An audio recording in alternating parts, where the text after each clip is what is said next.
بہت بہت شکریہ۔ بتائیے گا خان صاحب کہ یہ ایک بڑا امپورٹنٹ معاملہ ہے، اندر انٹرنیشنل ایگریمنٹ جہاں پاکستان جو ہے اس پہ عمل کرنے کے قابل نہیں ہے، یا اس پر یہ الزام آ سکتا ہے کہ اس نے معاہدے کی خلاف ورزی کی، اور پھر جب معاہدے کی آپ خلاف ورزی کرتے ہیں تو اس کی آپ کو قیمت ادا کرنی پڑتی ہے، اور قانونی طور پہ پھر یہ پاکستان کے لیے ایک مشکل صورتحال ہو سکتی ہے۔ کتنا پھنسا ہوا ہے پاکستان اس معاملے میں قانونی بین الاقوامی قانون کے لحاظ سے؟ کامران صاحب، ایک چیز میں وضاحت کرنا چاہوں گا کہ جو بھی معلومات ہیں وہ میرے اور آپ کے پاس وہی معلومات ہیں جو کہ اخباروں میں یا پبلک ڈومین میں اویلیبل ہیں۔ جو بھی پاکستان اور ایران کے درمیان میں معاہدہ ہوا ہے اس کی جو شرائط ہیں وہ اس معاہدے میں ہوں گی، اور وہ معاہدہ میں نے بھی نہیں دیکھا، آپ نے بھی نہیں دیکھا، لیکن اس طرح کے جو بین الاقوامی معاہدے ہوتے ہیں اس میں ایک جو دو امپورٹنٹ پوائنٹس ہوتے ہیں، ایک اس میں گورننگ لا ہوتا ہے اور دوسرا اس میں ڈسپیوٹ ریزولوشن ہوتی ہے کہ جی اگر دونوں پارٹیوں کے درمیان میں اگر کوئی ڈسپیوٹ ارائز کرتا ہے تو اس کی جو ہے وہ ریزولوشن کیسے ہوئے گی۔ تو میں نے جو سنا ہے وہ یہ سنا ہے کہ ایران اپنے تمام بین الاقوامی معاہدوں میں جو پلیس آف آربیٹریشن سوئٹزرلینڈ رکھتا ہے، اور جو اس کے جو governing law of the contract ہوتا ہے وہ سوئس لا ہوتا ہے۔ تو اگر فرض کریں کہ یہ جھگڑا کسی صورت جو ہے ایک ایمیکیبلی ریزالو نہیں ہوتا تو ظاہر ہے وہ ڈسپیوٹ ریزولوشن میں چلے جائیں گے سوئٹزرلینڈ میں، جس کا جو governing law of the contract ہوگا وہ سوئس لا ہوگا۔ لیکن میں کوئی اتنا زیادہ پریشان نہیں ہوں،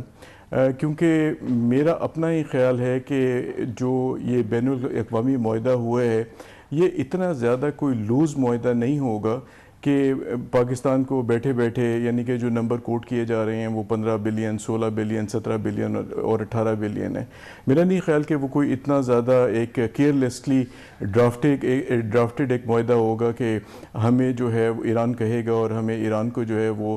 15، 16، 17، 18 بلین ڈالر جو ہے وہ دینے پڑیں گے۔ ایک جو اس طرح کے بین الاقوامی معاہدے ہوتے ہیں اس میں ایک کلوز ہوتی ہے چینج ان لا، اور اس میں یہ ہوتا ہے کہ اگر فرض کریں کہ کوئی لا میں تبدیلی آتی ہے جس کی وجہ سے وہ کسی ایک پارٹی کے لیے اس معاہدے پہ عمل درآمد کرنا ممکن نہیں ہوتا، تو پھر ایک طرح سے وہ معاہدہ جو ہے وہ فرسٹریٹ ہو جاتا ہے۔ اور اس کی ایک مثال آپ کو میں یاد دلانا چاہوں گا کہ ارلی 90s میں حکومت پاکستان نے امریکہ کی کمپنی جنرل ڈائنامکس کو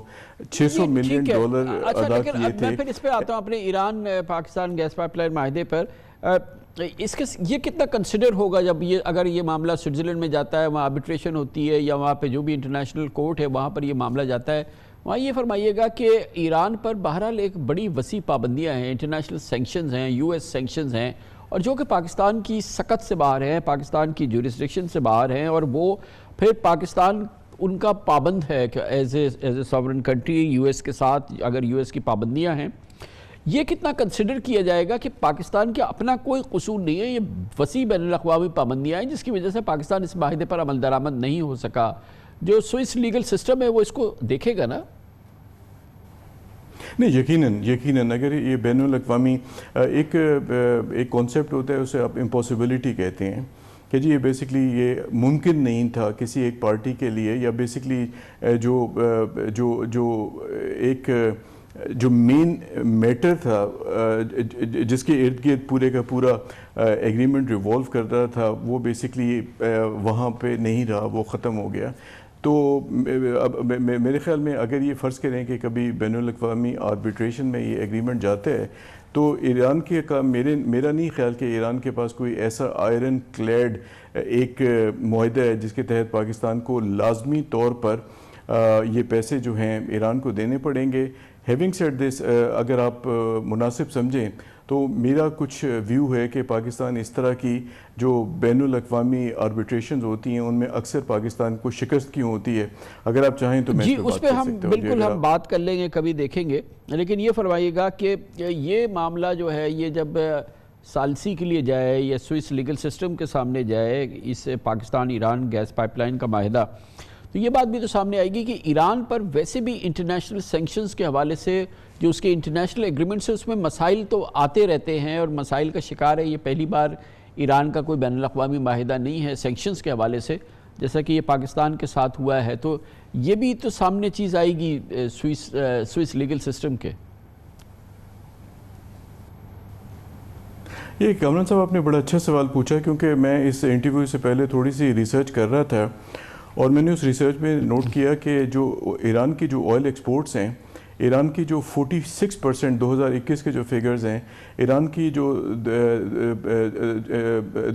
2021 میں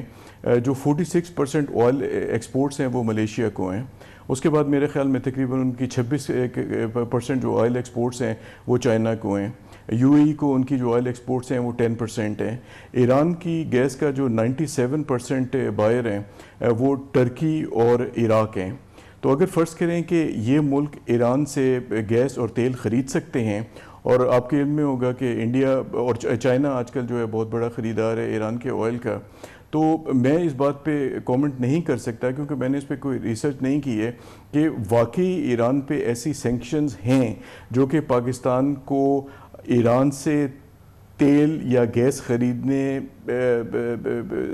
سے پریونٹ کرتی ہیں۔